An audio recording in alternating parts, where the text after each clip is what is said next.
여러분 2018년도 1월 7일 첫 번째 주일 예배를 기억하십니까? 목사님, 지난주 예배도 기억이 안 나는데 1월 7일이 주일인지도 모르겠습니다. 그렇게 말씀하실 것 같더라고요. 그러나 그때 함께 예배하셨던 분들이라면 혹시 이 그림을 보시면 기억이 나실 거예요. 그때 저는 여러분과 함께 이 그림 하나를 봤습니다. 작년 가을에 부임하고 나서 새해를 준비하고자 하나님 앞에 엎드려 기도할 때에 하나님이 제 마음속에 떠오르게 하셨던 이미지였어요. 기도하면 할수록 저 이미지가 떠오르더라고요. 그래서 하나님이 뭔가 저 그림을 통해서 우리 교회 표어를 정하라고 하시나 보다 생각하고 잡았던 표어가 이거였습니다. 그 사랑의 뿌리를 내립시다. 이게 올 한 해 우리 교회의 표어였어요. 사실 많은 사람들은 열매를 기대하죠. 열매 때문에 기뻐하고 열매가 없어 낙심하곤 합니다. 그러나 열매는 우리가 잘 알다시피 저절로 맺어지는 것이 아니라 때가 되어야지만 맺어져요. 그래서 시절을 쫓아 과실을 맺는 거예요. 모든 조건이 구비되어져야지만 풍성한 열매를 기대할 수 있습니다. 그래서 사도 바울은 이 열매 맺음을 하나님의 역사라고 이야기해요. 나는 심었고 아볼로는 물을 주었으되 오직 하나님은 자라나게 하셨나니 그런즉 심는 이나 물 주는 이는 아무것도 아니로되 오직 자라나게 하시는 이는 하나님뿐이라. 예수님은 더 분명하게 말씀하셨죠. 나는 포도나무요 너희는 가지니 가지가 포도나무에 붙어있지 아니하면 스스로는 과실을 맺을 수 없다는 거예요. 그래서 너희가 내 안에 거할 때 그때 비로소 많은 과실을 맺는다고 그 유명한 요한복음 15장 포도나무와 가지의 비유에서 우리에게 분명하게 말씀하셨습니다. 그래서 저는 우리로 자라나게 하시고 열매 맺게 하시는 그 하나님에게 접붙임 바 되는 것이 곧 열매 맺는 첫걸음이구나 깨달았어요. 그래서 열매 맺음은 곧 뿌리 내리는 거예요. 많은 사람들이 열매를 보지만 사실 그 열매의 시작은 뿌리 내림으로부터 시작된 것이기 때문입니다.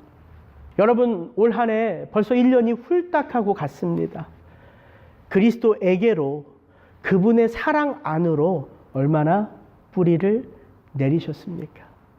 꼭 지금 이 시간이 아니더라도 한번 깊이 돌아보셨으면 좋겠어요. 저는 지난 한 주 이제 오늘 이 설교를 준비하기 위해서 그 사랑의 뿌리를 내립시다. 제가 외쳤던, 여러분과 함께 외쳤던 그 표가 너무 좋더라고요. 왜 좋으냐면 표가 있으니까. 그리고 제가 1월 첫 주부터 외쳤던 표이니까 이 한 주 제가 제 1년의 삶을 이 표를 기준으로 해서 제 삶을 한번 돌아보게 되더라고요. 나는 도대체 어떤 뿌리를 내렸나? 얼마만큼 뿌리를 내렸나? 이 표라는 게 그게 좋은 것 같아요. 바라봐야 할 목표가 있으니까 그 목표를 기준으로 나의 삶을 돌아보게 되더라고요. 여러분 사랑의 뿌리를 내리는 과정은 쉽지 않습니다. 왜냐하면 우리의 눈에 잘 보이는 건 열매죠. 열매가 잘 보여요. 남이 맺는 열매도 잘 보이고 내가 맺어가는 열매도 잘 보여요. 그래서 여러분 그 싹이 이렇게 탁 튀어오르는 것을 보면 신기하잖아요. 그래서 물을 주게 되고 관찰하게 되잖아요. 그러나 열매 맺음은 그렇게 우리의 눈에 잘 보이지만 뿌리 내림의 과정은 보이지 않습니다. 땅 밑으로 내려가는 과정이기 때문에 그래요. 그래서 그 과정은 힘든 과정이에요. 인내해야 될 과정이고 더딘 과정인 것처럼 보여져요. 그래서 자주자주 우리가 불평어린 고백을 하나님 앞에 할 수 있는 거지요.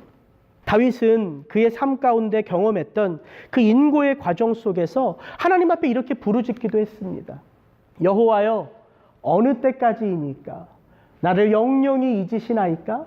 주의 얼굴을 나에게서 언제까지 숨기시겠나이까? 주님 도대체 언제까지 제가 이렇게 살아야 되겠습니까? 주님 내가 언제까지 이렇게 도망만 다녀야 되겠습니까? 나를 이스라엘의 왕으로 기름 부으신 분이 하나님이신데 저는 지금 왕궁에 있는 것이 아니라 광야 한복판에서 도피하고 있는 삶을 살아가고 있습니다. 다윗이 그렇게 자기 마음 가운데 있는 울분을 하나님 앞에 부르짖었죠. 그러나 우리는 다윗의 삶을 너무 잘 알아요. 다윗의 전 인생을 돌아볼 때에 그의 광야에서의 도피 생활은 보석 같은 시간이었습니다.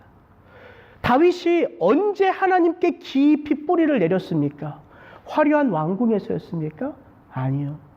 기름 부음은 받았지만 자기가 홀로 도망 다녀야 했던 그 광야의 10년의 그 시간 가운데에 다윗의 삶은 하나님에게로 깊이 뿌리 내리고 있었던 거예요.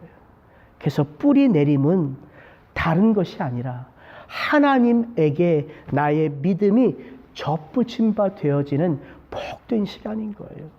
저는 올 한 해 우리가 붙들었던 이 표가 무엇을 우리에게 도전했는지를 다시 한번 살펴보며 2019년도를 믿음 가운데 준비하게 되기를 주의 이름으로 축복합니다. 뿌리 내림이란 나의 수고인가 그분의 역사인가? 올 초에 제가 그 사랑의 뿌리를 내립시다 이 말씀을 전할 때 인용했던 말씀이 뭐였냐면 스바냐 3장 17절입니다. 같이 한번 우리 읽어볼까요? 너의 하나님 여호와가 너의 가운데 계시니 그는 구원을 베푸실 전능자시라. 그가 너로 인하여 기쁨을 이기지 못하여 하시며 너를 잠잠히 사랑하시며 너로 인하여 즐거이 부르며 기뻐하시리라 하리라. 제가 올해 첫 번째 했던 제 설교를 들으면서 이 말씀이 너무 좋은 거예요. 그래서 스바냐 3장 17절의 말씀을 제가 읽고 또 읽다가 영어 성경을 한번 찾아봤어요. 제가 읽어드릴게요. 들어보세요. The Lord your God is with you. He is mighty to save. He will take great delight in you. He will quiet you with his love. He will rejoice over you with singing. 제가 영어를 좀 막 너무 잘 읽고 싶더라고요. 막 이렇게 읽어보니까 좀 더 멋있게 읽을 수 있을 것 같은데 그래서 이 영어 성경을 계속 읽었어요. 혼자. 저 혼자 앉아서 저 혼자 듣는 거니까. The Lord your God is with you. He is mighty to save. 계속 이 영어 성경을 읽었어요. 그러니까 제 속에서 이 영어 단어 하나하나가 제게 마치 말을 걸어오는 것 같아요. The Lord. 우리 하나님 어떤 하나님이십니까? 모든 것을 창조하시는 만군의 주 여호와세요. 그게 The Lord이에요. 근데 그 만군의 주 여호와가 누구의 하나님이라고 성경이 얘기합니까? Your God이래요. 그 만군의 주 여호와 하나님이 다른 이의 하나님이 아니라 나의 하나님이라고 말하는 거예요. Your God. 근데 그게 묘하게 제게 은혜였어요. 그래서 성경에서 보통 너의 하나님 할 때 you라고 할 때 이게 복수의 you, 집합의 you를 많이 쓰거든요. 너희들, 이 모든 너희들. 그래서 제가 히브리 성경을 찾아봤어요. 이게 무슨 you인가 찾아봤더니 진짜 2인칭 단수예요. 너의 하나님이라는 거예요. 너의 하나님. 그 하나님이 어디 계신데요? 그 하나님이 하늘 높이 계시는 분이 아니라는 거예요. 그 하나님이 어떤 단계를 자꾸 거쳐서 누구를 통해서 만나야 되는 하나님이 아니라는 거예요. 그 하나님이 어디 계신다고요? He's with you. 너와 함께 하신다는 거예요. 그 하나님은 임마누엘의 하나님이라고 말해야 됩니다. 사정해야지만 만날 수 있는 분이 아니에요. 누구에게 부탁해야지만 다가갈 수 있는 하나님이 아니에요. 그 하나님은 처음부터 지금까지 올 한 해 1년 내내 아니 영원부터 영원까지 우리와 함께 하시는 너의 하나님이라는 거예요. 묘한 은혜였습니다. 이 하나님의 친밀함을 체험하는 것이 그 사랑의 뿌리를 내려가는 거구나 알게 되더라고요. 그러면서 계속 이 말씀을 영어로 읽는데 이 성경이요. 스바냐서 3장 17절이 하나님을 우리에게 소개할 때 거창한 표현을 붙이지 않더라고요. 너의 하나님은 천지를 창조하신 크리에이터야. 이렇게 말하지 않아요. 그 하나님은 세상의 불의를 참지 못하시는 공의의 하나님이시자 이런 말씀 안 해요. 그 하나님은 세상의 천지 만물을 마음껏 움직이실 수 있는 능력과 파워가 있는 하나님이야. 이렇게 말하지 않아요. 그 하나님은 세상의 모든 만물을, 세상의 모든 사람들을 당신의 섭리 아래서 경영하시고 인도하시는 탁월한 지혜가 있는 하나님이야 라고 말하지 않더라고요. 그 하나님을 어떻게 말하냐면 He is mighty to save. 그 한 단어로 하나님을 설명해요. 그 하나님이 너를 구원하시는 하나님이야. 그 하나님이 네가 어떤 상황 속에 있어도 너에게 도움을 주셔서 빅토리, 승리를 안겨주시는 하나님이야. 그래서 그 하나님과 함께하는 것이 기쁨이 되는 거예요. 계속해서 이 말씀을 제가 읽어가면서 계속 저랑 이렇게 대화를 하는 걸 그대로 제가 설교로 옮긴 거예요. 근데 그 하나님을 이렇게 표현하더라고요. He will take great delight in you. 그가 너로 인하여 기쁨을 이기지 못하여 하시며, 우리 속에서 우리와 함께 하시는, 우리를 구원하시는 하나님은요, 언제 저와 여러분들을 기뻐하실까요? 언제 기뻐하실까요? He will take great delight in you. 그가 너로 인하여 기쁨을 이기지 못하여 하시며. 질문이 잘못된 질문이에요. 그는 우리의 어떤 행위, 그는 우리가 어떻게 살 때를 기뻐하시는 게 아니라 그는 너로 인하여 기뻐하신다는 거예요. 너로 말미암아 기뻐하신대요. He will take great delight in you예요. 우리 어떤 행위 때문에 기뻐하시는 거 아닙니다. 우리가 어떻게 하나님을 잘 믿을 때 기뻐하시는 게 아니라 우리로 말미암아 기뻐하신대요. 그러니까 그 다음 구절이 제게 들어오더라고요. 그가 너를 잠잠히 사랑하시며 He will quiet you with His love예요. 왜 나를 잠잠히 사랑하실까? 왜 나를 사랑하시는데 온유한 모습으로 나를 바라보실까? 그런 질문이 생기더라고요. 하나님의 사랑은 거짓 사랑이 아니에요. 공갈빵은요, 크게 부풀어 올라와 있어요. 왜 공갈빵이 크게 부풀어져 있을까요?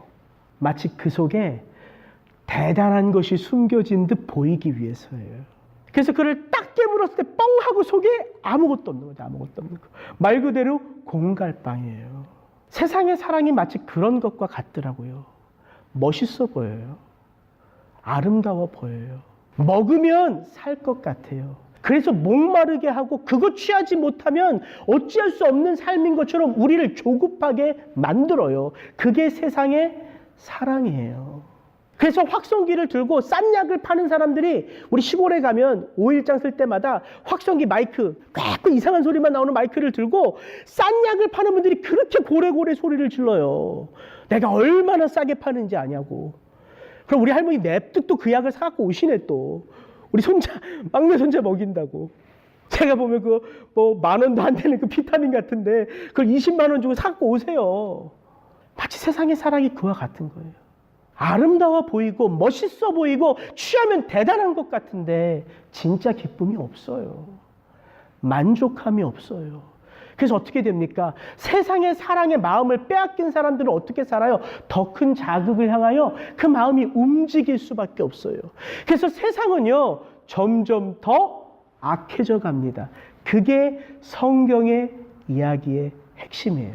세상은 점점 더 좋아져 간다고 성경이 말하지 않습니다. 그 악은 점점 더 악해져 가는 거예요.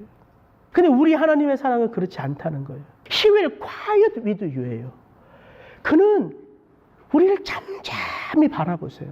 그냥 하나가득 기쁨의 눈으로 바라보세요. 왜입니까? 그의 사랑이 인격적이기 때문이에요. 내가 너를 이렇게 사랑해. 강조하지 않습니다. 내가 너의 주인이야. 나도 못 알아봐. 이렇게 윽박지르지 않으세요.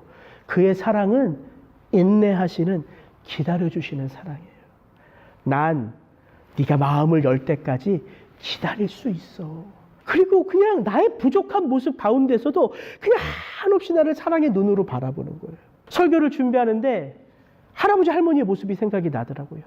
8개월 된 손녀를 보는 할아버지 할머니의 눈이 마치 이 하나님의 모습 같은 거예요. 대단한 것 하지 않았거든요. 근데 그렇게 좋아하세요. 우리가 다 같이 밥 먹으면서 애를 바닥에 눕혔어요. 기어보라고. 넌 길 때가 됐어. 이하나 기어. 근데 얘가 배만 튕기는 거예요. 배만. 앞으로 가지를 못해요. 배만 튕겨요. 몸만 펄쩍펄쩍 하잖아요. 근데 그게 대단하다고 웃고 계세요. 할아버지 할머님이. 그 모습이 하나님의 모습이구나. 우리를 찬찬히 바라보는 아버지의 모습은 우리가 대단한 것을 해서가 아니라 내가 당신의 사랑하는 아들이기 때문에 기뻐하시는 거구나. 근데 그 다음 구절이 멋있더라고요. 마지막 구절이에요. He will rejoice over you with singing이에요. 그는 우리를 바라보는데 한없이 잠잠히 바라보고만 계신 게 아니에요. 우리가 그 하나님 아버지를 나의 아버지로 깨달을 때가 오잖아요. 그때 그래서 우리의 삶이 부족하고 연약하지만 그 하나님을 위하여 무엇인가 하고자 하는 마음이 들잖아요. 그때 하나님은 노래를 부르신대요. 잠잠히 찬찬히 바라보시는 하나님이 그래 이제야 네가 나를 알아봤구나. 이제야 네가 나를 아버지라 부르는구나 할 때는 잠잠히 있지 않는다는 거예요. With singing. 근데 어떤 singing이에요? 주체할 수 없는 기쁨으로 넘쳐나는 노래를 하신대요. 저는 너무 좋았어요. 이렇게 이 말씀을 수십 번을 읽어보니까 깨달아지는 게 있어요. 그 사랑의 뿌리를 내리는 것인 줄 알았습니다. 내가 하나님 안에서 우리 성도님들과 더불어 풍성한 열매를 기대하고 그 열매가 기대가 되니까 그분에게로 깊이 뿌리 내리는 1년인 줄 알았어요. 근데 그게 아니더라고요. 이 말씀을 계속 읽어보세요. 그가 나와 함께 하시고 그가 나 때문에 기뻐하시고 그가 나로 인하여 가슴 벅차하시며 그가 나를 한없이 바라보세요. 그분에게 우리가 어떤 존재일까요? 열매예요. 그분이 우리 한 사람 한 사람을 당신의 열매로 키워가고 있으셨던 거예요. 그래서 성경의 이야기는 하나님이 우리를 자녀 삼으셨는데 우리가 그 자녀됨을 버리고 우리 마음대로 살아가고자 죄인의 길을 걸었을 때에 그 하나님이 더는 그 보좌에 앉아 계실 수 없었던 거예요. 그래서 당신이 뛰어 들어오신 거예요. 이 땅 가운데. 왜? 우리를 다시금 당신의 자녀로 열매로 거듭나게 하시기 위하여. 그래서 성경은 참을 수 없는 하나님의 사랑의 이야기죠.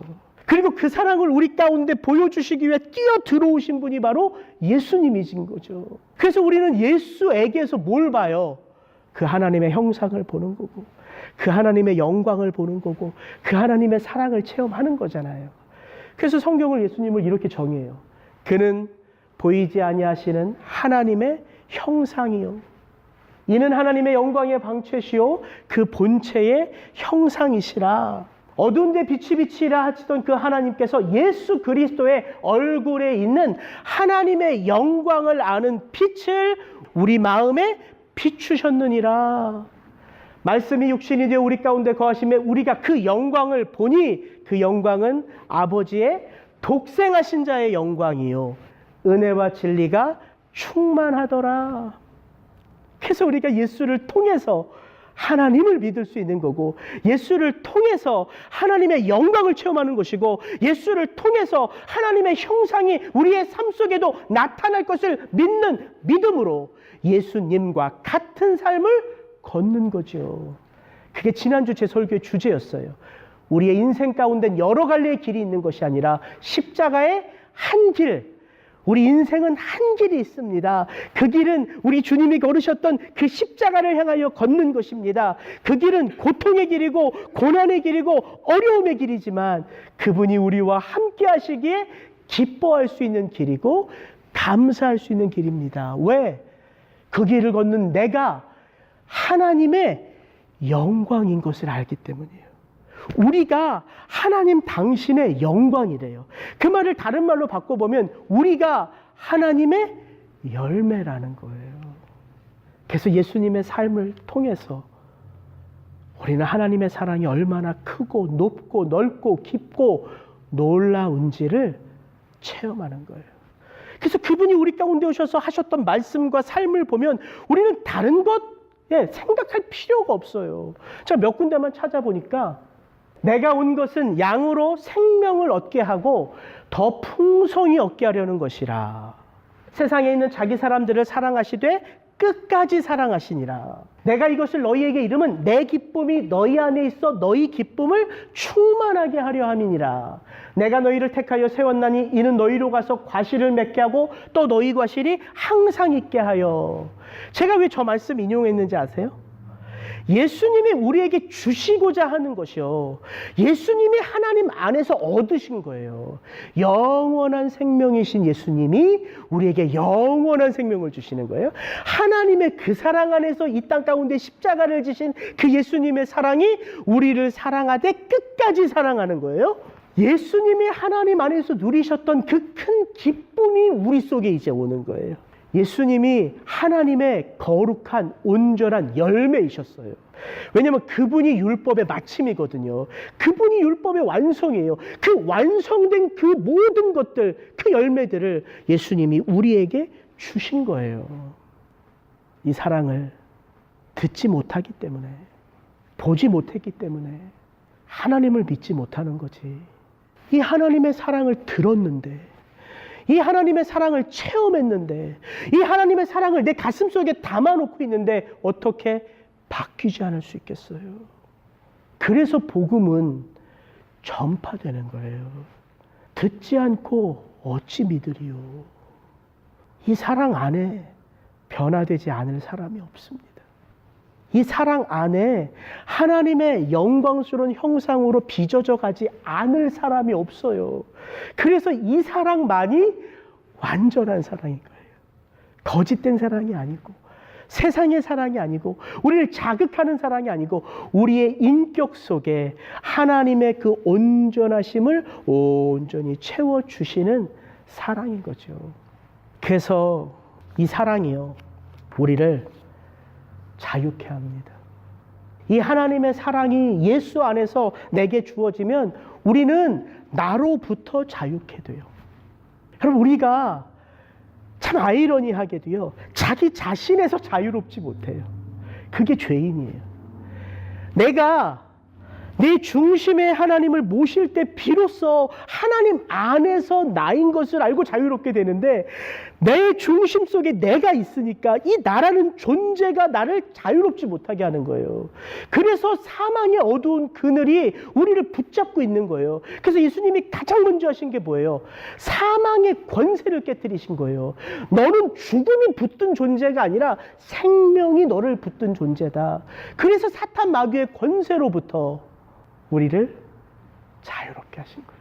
그게 첫 번째예요. 두 번째, 어떻게 자유롭게 하시냐면요, 이제 예수님이 우리 속에 거하심으로 우리가 무엇으로부터 자유롭게 변해져 가냐면 나의 욕망으로부터 자유롭게 변해가는 거예요. 그래서 우리의 구원의 과정은 다른 과정이 아니라 자기를 부인하는 과정인 거죠. 지난주 말씀이 그거잖아요. 자기를 부인하고 날마다 제 십자가를 지고 나를 쫓으리라. 그럼 자기를 부인하는 게 뭐예요? 자기 속에서 날마다 솟아나는 나의 욕심과 나의 이기적인 기쁨과 나의 모든 것을 채우려고 하는 그 욕망, 그거 전부인 줄 알고 살아왔잖아요. 예수 믿기 전에.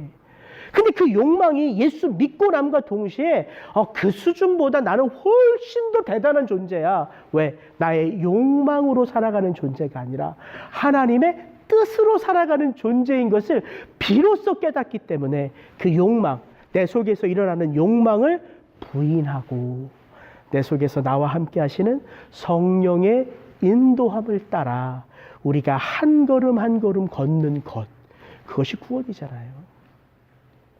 그래서 자유롭게 되는 거예요. 나로부터 자유롭게 돼요. 나로부터 자유롭게 되니까 누가 보여요? 내 주변의 사람들이 보이는 거예요. 내가 하는 일이 보이는 거예요.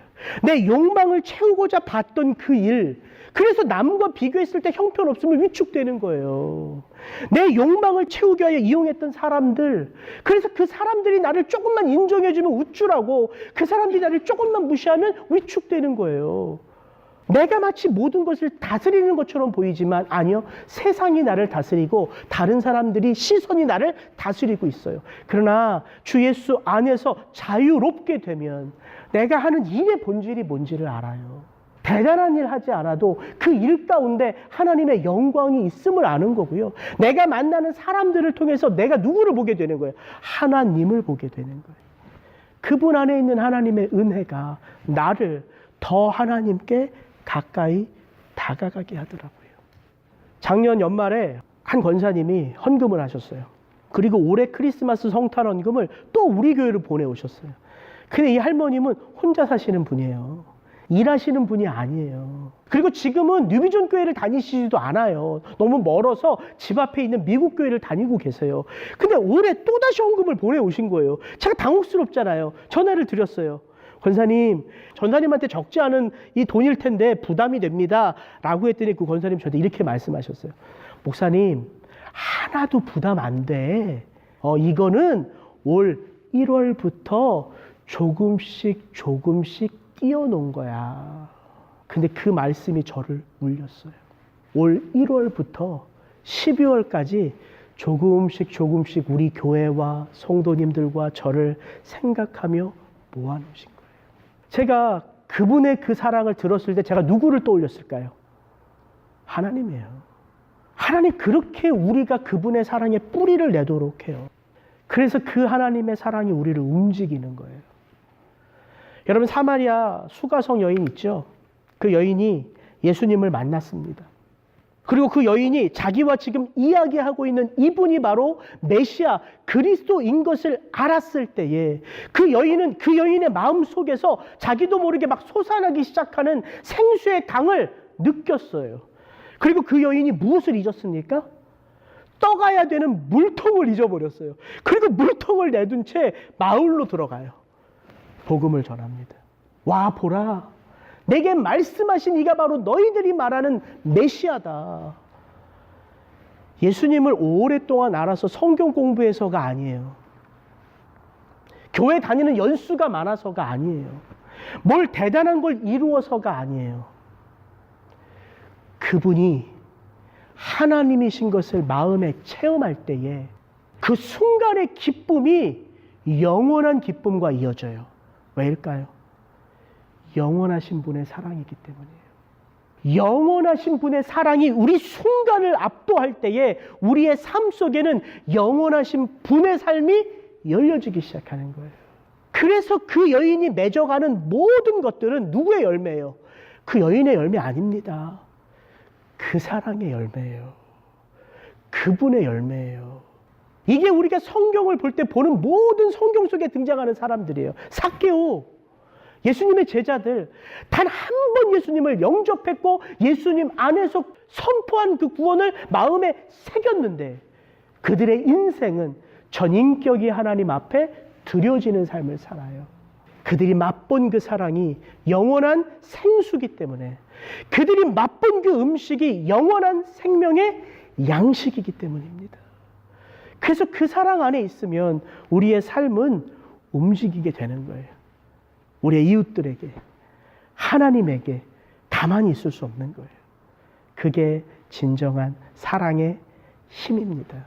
그래서 제가 표를 1월 첫째 주 예배는 우리 유병구 선교사님이 오셔서 말씀을 전하시기 때문에 제가 올 마지막 예배 때 내년 표를 제가 선포하는 거예요. 올 한 해 표가 그 사랑의 뿌리를 내립시다였습니다. 그 사랑의 뿌리를 내린 것은 그분이 내 속에서 역사하고 있다는 거잖아요. 왜냐하면 나의 수고가 뿌리를 내리는 게 아니라 그분이 나를 열매로 삼아 나를 열매 맺게 하시는 거니까. 그러니까 지난 한 해 표어는 자연스럽게 올해 표어와 연결되더라고요. 그래서 올해 표어는 The fruits of His love예요. 우리가 내년 한 해 이제 하나님이 우리 가운데 일하시는 그 기쁨이 저와 여러분의 삶 속에 우리 교회의 사역 가운데 열매 맺어지기를 축복합니다. 그래서 그분의 열매는 도대체 무엇일까? 어떻게 살아가면 어떤 열매를 맺을까? 이제 내년 한 해 또 말씀 안에서 그 열매들을 하나하나 우리가 확인하며 맺어가는 그런 축복이 있기를 주의 이름으로 축복합니다.